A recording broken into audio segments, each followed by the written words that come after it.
Туғандар, ассаламу алейкум. Мынакей бүгін біз Химкидебіз. Реал барбершопы жана фита бочка эсалы борборун сіздерге көрсөтүп кетсек. 300 рубльден 800 рубльге чейин гана болот экен условиясы. Мындай профессиональный деңгээлде кылып, өтө сонун, өтө кооз кылып ачып, бул жерде жаш балдарга дагы сонун кылып шарттарды кылып коюптур. Мондай автокреслолорду коюп, жаш балдардын дагы чачын алып жөнөтөт экен туугандар. Фита бочка эң эле биздин таксисттерге керектүү нерсе экен туугандар.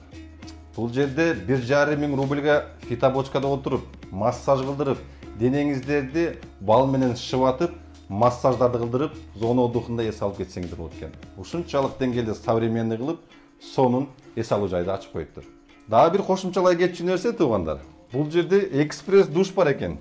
Биздин таксисттерге эң эле керектүү нерсе. Болгону 200 рубльга мондай сонун душта жуунуп кетчү условиялар бар экен. Туугандар, ассаламу алейкум. Мынакей буйруса бүгүн 10 март болып қалыптыр. Көптен бері ішке чыгала келем. Бүгін буйруса көрөлү иштеп. Уже после обед саат 3:30 болып қалды. Азыр уже бир пачен түшүп калды эле. Ошону жеткирип келсем. Бүгүн да көрөбүз кандай заработок болот, кандай приключениялар болот. Ошол жөнүндө сиздерге дагы бир кызыктуу бир видео тартуулап бермекчимин. Кеттик анда. Паченди жеткирип келели. Как положено бүгін деле, как обычно машинаны жуудуруп тазалатып жумушка чыктык. Москвада дагы эле минусовой температура болуп атат. Айта кеткендей эле баарыңыздардын кирип келген орозоңуздар менен куттуктайбыз туугандар. Бүгүн арапа экен. Бүгүн буюрса кечке чейин иштеп, үйгө барып кечинде арапа алып өткүзөбүз. Азыр уже келип калдым. Пассажирге келип калдым.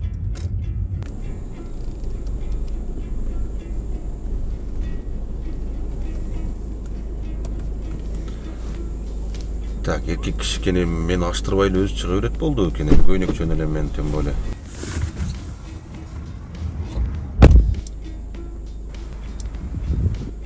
Кем суукта тетиретпей, рубашкачан эле өзү эле чыгып отура берсе экен, эркек бала экен го.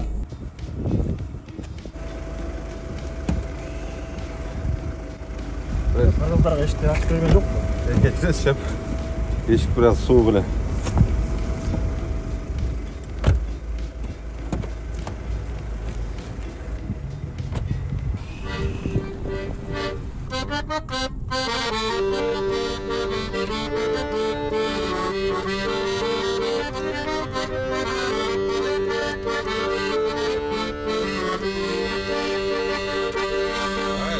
Çatal olsun aşkanda çağı bulup tatlar asmanda çaçın kızına koyuldum ben çatırdan da çatandan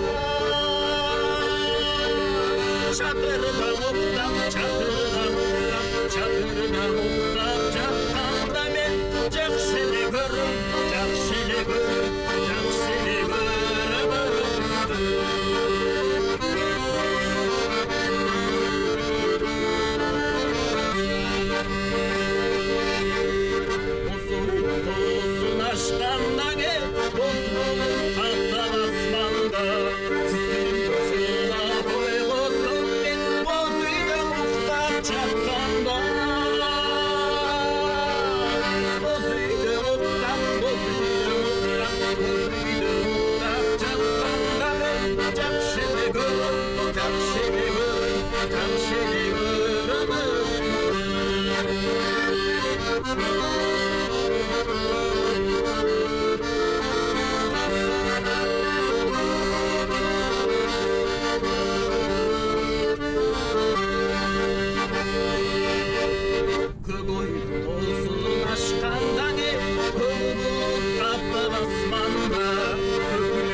Ай баракелде.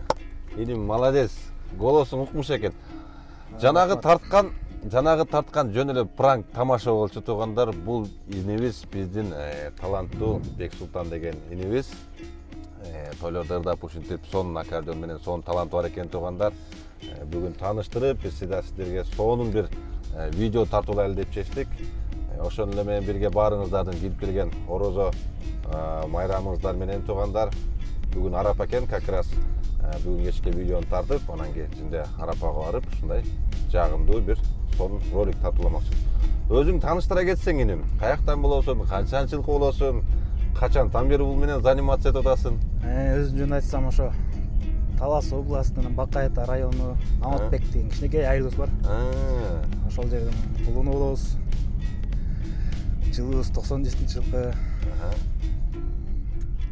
Ошол бир аз өнөрүбүз бар экен ушу менен. Ардап элге кызмат кылып жүрөбүз. Москвага жаңы эле келдиңби? Москвага мурда келгем азыр, быйыл 2-жыл. Үйлөнүп, то есть келдиң. Үйлөнүп. Молодец. Азыр эми бул жакта да той анымындарга барып жүрөт экенсиң да. Мурда Бишкекте иштечик да. Бишкекте тойлорго барып жүргөнсүң. Тойлорду ырдап. Анан кийин бул жакта эле биздин экинчи шаар болуп калыптыр да Москвада. Кызмат кылып. Бул жерде тойлор жок деп ойлопсуңарбы? Бул жакта тойлор аз экен деп ойлосо көрсө кыргыздарым баары бул жака көчүп кетти. Тойдун баары бул жакта экен да, Москвада экен. Как положено эле той кылып калды биздикилер дагы. Мынакей туугандар, Бек инибиздин буйруса телефон номерин видеонун астына коюп коебуз. Эгерде той маареке дегиле той аттуу болсо, инибизге кайрыла бересиздер туугандар. Бүгүн колдон келишинче сиздерге шаңдуу ушундай сонун бир, мындайча айтканда, автокараоке кылабыз. Азыр жолдо баратканча Бек болсун инибиз илхом келип калды, агатай дейт. Дагы бир шиңгил ырдап бер деп атам анда туугандар. Келгиле анда жеткичи дагы бир ырдап берсин, андан кийин кызыктуу суроолорду берсек. Келдирсин. Кайсы ырдайсың? Эми бул жакта көбүнчө эле жаштар экен, анан жаштардын тоюна чакырып атат бизди. Буюрса. Анан жаштарга ылайыктуу үйлөн тойлор көп экен да бул жакта. Анан кубанычтар дайра болуп агылып дегендер бар. Ошону ырдап берейин эми.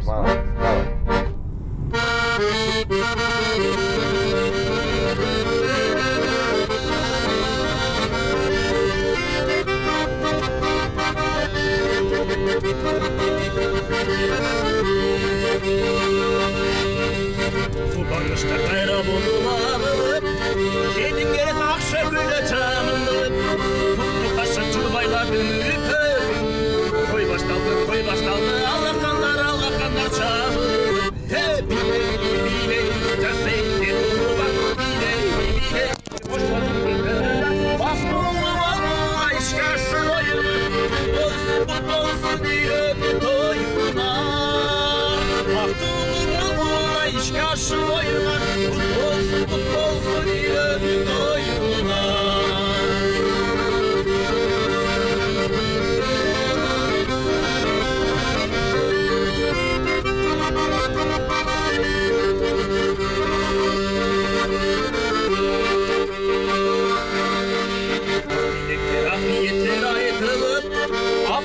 Çaçılası çaçılıp, tamam etse oturganlar ak jol kiyip, kalaylı uzun ömür şeksiz bakıp, biley, derseydi durmak, biley, hoşla jigen ırmak, baktulu bağula iş karşı bayırmak, kut bolsun ileri toyunar, baktulu bağula iş karşı bayırmak, kut bolsun ileri toyunar, kut bolsun ileri toyunar. Ай баракелде. Мону голос десе болот туугандар, мону голос десе болот да.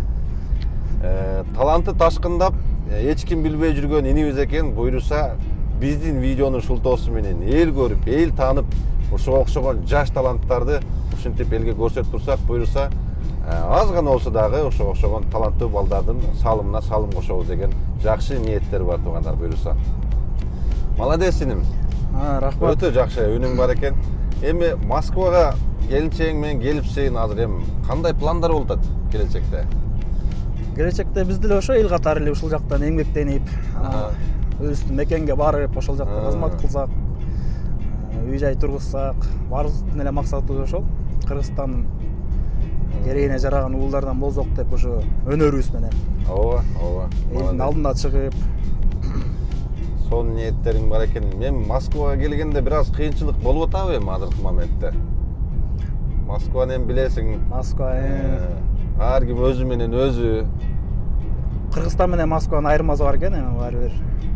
Башка жер, бөлөк жер болгондон кийин болот эми кыйынчылыктар. Сабыр кылыш керек, чыдаш керек. Ала куржунду мойнуга илгенден кийин бир аз дагы да кыйын болуп атканса керек. Ооба. Же пока сезилбей элеби? Мазасынан сезилип атат көбүнчө. Молодец иним. Ким жакшы ниет кылып иш баштай берсе, бүт баары бир нерсенин боло берет демекчи. Жакшы ниет кылып келипсиңер эми семейне. Буюрса сенин дагы иштериңе ийгилик. Рахмат. Колдон келишинче биз дагы поддержка берип, элге таанытып сиздерге окшогон жаш таланттуу балдарды колдон келишинче аракет кылабыз иним.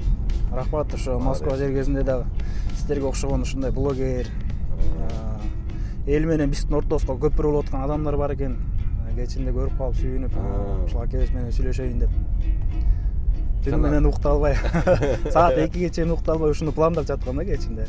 Молодец иним. Жакшы ниет кыла берсе, жакшы ниет жарым ырыс демекчи, баары биринчетен боло берет экен да. Жакшы ниет кылып жаткан экенсиң, мынакей буйруксан ачык кылып, сразу эле кылган пландарыбыз ишке ашып, сонун видео болуп атат деген ойдомун. Биздин көрөрмандар да өздөрү сындап билсин, жакшы комментарийлерин жазышсын. Так, Инстаграмың барбы иним? Инстаграм бар. Инстаграмың болсо, Инстаграмын көргөзүп коелу. Окшогон жаш биздин таланттуу балдарды колдоп, коштоп, подписка болобу, комментарий болобу, колдон келишинче көтөрмөсөк, буйрса жакшы пландар ишке ашып, бүт баары жакшы болот деген ойдобуз туугандар. Ушундай. Азыр анда чайканага баралы, ал жактан жакшы суроолорду берели.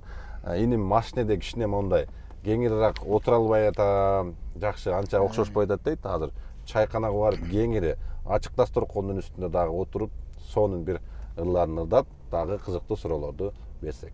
Жүрүңүздөр анда, кеттик анда чайканага. Так, мынакей туугандар, азыр чайканага келдик. Бекболсун инибизге керектүү жанагындай элдин оозунда кызык болуп аткан суроолорду берсем, андан кийин азыр тамак заказ кылып койдук. Тамак келгенче бир ырдап берсе, тамак келип калса берсе чай ичип алып, андан кийин дальше улантабыз. Так, Бекболсун куш келипсиң? Рахмат. Биз жака Москвага куш келипсиң? Азыр мынтип аккордеонгун карап туруп байкасам, клавишалары желип кеттир да. Ошо канчадан бери заниматься этип атасың деген суроо болуп атат, эгерде мынчалык эле желип кеткен болсо клавишаларычы. Буга эми көп жыл болуп калды, эскирип калып, картайып калды да бул деле. Аккордеон. Өзүм канча болду ошондо? Канчадан бери чечип атасың муну? Буну ошондо атам мен 11-класс окуп атканда алып келип берген да. Ошондо жаңы болчу. Адам бери мен 11-ди бүткөнүнө быйыл 9 жыл болуп калыптыр. Энди 10 жыл болот. Годовщинасы ойноп калыптыр да бул, да? Бун деле мен менен кошо 10 жылда ойноп калды бүрсө. Бул эмне деп койчу эле? Бул жанагындай популярный аккордеондордун катарына кирет бул, Вальтмейстер деп. Вальтмейстер деп. Бүт эле жанагы популярный артисттердин колунда көп көрүп калам да могуларды. Эми могул ырдаганың талантпы же бир жерде окудуңбу? Ырдаган эми төрөлгөндөн өзүнөн келе турган нерсе окшойт, талант. Кийин өздөштүрөбүз деп окуу жайга келип, Жамиля Муратова деген эжекебизден бир аз сабак алдым. Сабак алып вокалдан, эми ырдаган жагынан. Бул аккордеон самоочка өз айылда жүрүп эле үйрөндүм. Бизде бир туугандар, атам бир туугандар көп, 11 тууган. Онун жарым эле аккордеон иштеберчү деген. Бүт семейный кеткен нерсе экен да бул талант. Жакшы. Ошолор ойноп атса көрүп, кызыгып аябай. Ошондо мен да ушундай ойносом экен деп ушинтип жүрөмөн кийин. Акыры ниетиңе жеттиң. Бир эски аккордеон бар эле, ошо менен бир аз ойноп жүрчүм. Кийин 10-класстарда окуп атканда атам ошо жаңы аккордеон алып келип берип. Ошондон бери сени менен бул. Ошондон бери өздөштүрүп бир аз. Ай, молодец. Азыр эми тойлорго эми секрет болбосо канчадан чыгып атасың эми? Бул жака келдим деп атасың, той, топур дегенде ошого Элдерге кызык да. Канча таап атасың дегендей. Именно бул аккордеон менен. Аккордеон менен Кыргызстан менен бул жактын сценасы айырмасы бар. Эми сырт жер болгондон кийин, биздин жумушубуз ушул болгондон кийин ошо. Основной выездной болуп, тойлорго эле барып атасың. Ар бир той баргандай да. Кээ бир шериндерге чакырса 1-2 сааттык той болсо, Убактына жараша. убактысына жараша мисалы. Сүйлөшөбүз дагы. Приблизительно канча табасың эми мындай средний эсептеп келгенде айына? Мен бул жакта иштегенде бирок ай боло элек пока. Буйруса видеолор жакшы болуп, результат берип, элдер көп жакшы таанып, үнүң жагып калса, буйруса акча тапканың анан дагы бир интервью алып сурап берет экенбиз анда көрөрмандарга. Буйруса бирок сүйлөшкөнгө жараша бир 2000ден өйдө да. 2000ден өйдө. Үйлөнүү тойлор болсо 5000, 4000. Тойлорго 4-5 миңге барат экенсиң да. 10 миңге чейин боло берет да, узак тойлор мисалы. Молодец. Болсо. Атам бир туугандары көп деп атпайсыңбы? Өзүң канча бир туугансың? Өзүм 5 бир тууган улуусумун. 3 бала, 2 кыз. Кичинекейлер да чертеп үйдө? Кичинекейим Кичинекейлер пока. Ал пока кичинекей болот, бирок ырдайт. Жакшы ырдайт. Болоспу. Атам ойноп берет, ал ырдайт үйдө. Молодец. Мен азыр мынтип аккордеонун карап туруп эле ушунчалык таланттуу экенин билип, мончалык сүйүп, мончалык клавишаларын желитип чертиш дагы бул өтө чоң жанагындай мээнет талап кылат да туугандар. Азыр анда живой үн менен Бекболсун иним бир жакшы бир ырдап берсин. Кайсы ырдап бересиң? Эми Максат Кыштообаевдин Жүрөк сыры деген ыры бар. Элдин көпчүлүгү жактырып жүрөт, ошо көпчүлүгү ырдашып жүрөт. Ошол ырды аткарып берейин эми колдон келишинче.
Sezme tatlısı Suyunun sezme tatlısı Ay barakeldi, barakeldi. Талантың ташқындай берсін едім. Талантың ташқындай берсін. Өте жақсы, мындай голос тембр өте жақсы екен. Сезіліп прям жүрекке жетіп, ырдағаныңда денеге орысша айтмақшы мурашки шығады екен, ашығын айтқандачы. Инем айта кетсең, бұл аккордеондон сырткарыдағы жұмыс қыласың ба? Же ушуменен эле тирикчилик пока что? Жок, бул жакта жигитке жетпишеңер аздык кылат дегендей анан башка иш менен алектенебиз. Не иштеди алар? Москвага эми келебиз. Шведияда иштейбиз. Келинчегиң менен да ошол жерде таанышып калган окшойсуң анда. Ошол жактан таанышып. Служебный роман болуптур да. Ошол жактан таанышып, кийин үйлөнүп, ошо башында айткандай кайра келип ушул жака. Анан бир эле жумушту карап отура бергенде болбойт. Ооба. Кошумча өнөр болгондон, талант болгондон кийин. Жакшы, жакшы. Азыр бул Швея боюнча бир жерде окудуң беле? Же бул деле талантпы? Жок, эми муну окуган эмеспиз, мурда студент. Бир жыл окудук деп атканда. Ошол убактарда ошо Бишкек шаарына келдик, тайкебиздин колунда. Ошол үйүндө жашап жүрүп, кийин үйрөнүп алды айткандан ошону үйрөнгөнбүз да. Ошол эле кереги тиет деди эле мындай пайдасы тип. Образованиемде окубай эле келип, азыр колдор көнүп калган бул жакта азыр орустардын эле швейный цехинде иштеп атасыңар? Орустардын швейный. Эмне тигип атасыңар ал жерде? Женский көйнөктөр, рубашкалар. Ай, молодец. Мен да убагында Бишкекте жүргөндө Мадина базарда иштеп, ошондой швейныйда иштеген, көп ушундай балдарды көрүп калдым эле. Эми элестеттим да, азыр жашоосун, Бексултандын жашоосун мында ошентип Бишкекте иштеп жүрүп, бир жерден ошону өнөрдү аркаласа керек депчи. Молодец иним. Ушундай эми жаш болсоң дагы монтип аккордеонду үйрөнүп, бир жагынан Швея, бир жагынан монтип семейный келип, ал жерде жашаш деле өзү бир кыйын. Молодец, ушунчалык деңгээлде неме кылып. Эми видеонун аягында дагы бир ырдап берейин дейт. Жакшы бир ырдап берсе, видеону ошо менен жыйынтыктасак. Кайсы ырдап бересиң эми? Эми Сыймык Бешекеевдин Ооруду жүрөк деген ыр бар. Ошолорду ырдап берели эми. Макул. Сыймык Бешекеев кичинекей кезден көмүр түтүп ошентип жүрчү беле. Ошонун ырларын ырдап чоң койдук. Болду. Кана чосчу.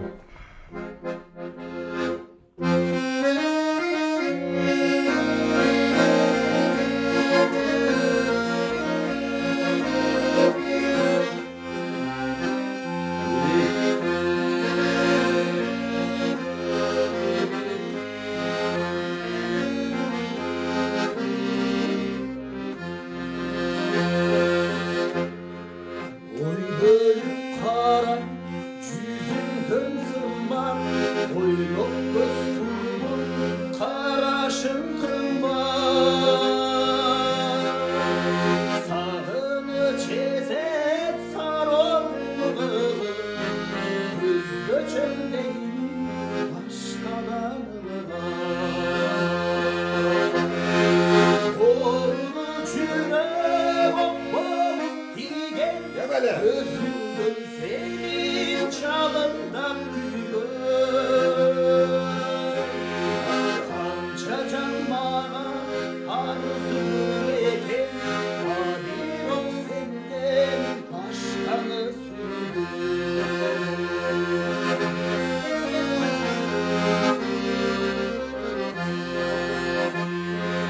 Sağındım seni güldürüp durgan Macunum bol sündüm ırdan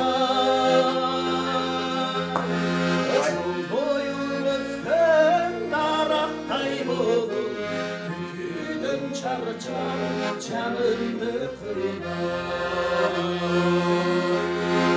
Yordu cürek bolup gügen Gözümdün senin çalından Kança can bana arzun eken Hadir ol senden başkanı Ordu çürek balık digen Gözümdün senin can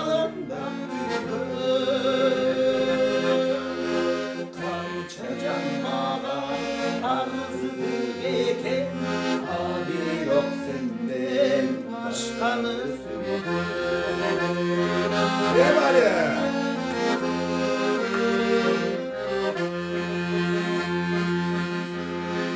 Кыйбасын ойлон, кымбатын жандын, жанымда жүрүп чалындай чаңгын. Антесе өмүр боёктой өчүп, өзүңсүз өтсөм арманым арбын. Орду жүрөк ок болуп тийген, өзүңдүн сенин чалында күйгөн. Канча жан мага арзыдың экен, а бирок сенден башканы сүйгөн. Орду жүрөк ок болуп тийген, өзүңдүн сенин чалында күйгөн. Канча жан мага арзыдың экен, а бирок сенден башканы сүйгөн. А бирок сенден башканы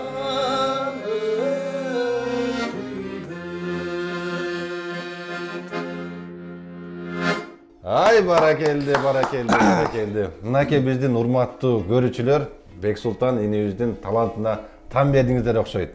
Буйрулса телефон номерин жазып коебуз, кандайдыр бир той топурга кызмат керек болсо Бексултан энебизге чала бересиздер тогуна. Ушинтип бүгүнкү видеону аягына чыгалы. Эгерде ушундай жаш таланттуу, көп кырлуу балдар болсо, биздин Инстаграмга сөзсүз түрдө жазыңыздар. Ушинтип жакшы видеолорду тартып, эл астына алып чыгып, талантыңыздарды көрсөтө бермекчибиз. Эмки видеодо көрүшкөнгө чейин сак саламат болуңуздар, туугандар. Ийгилик барыңыздарга.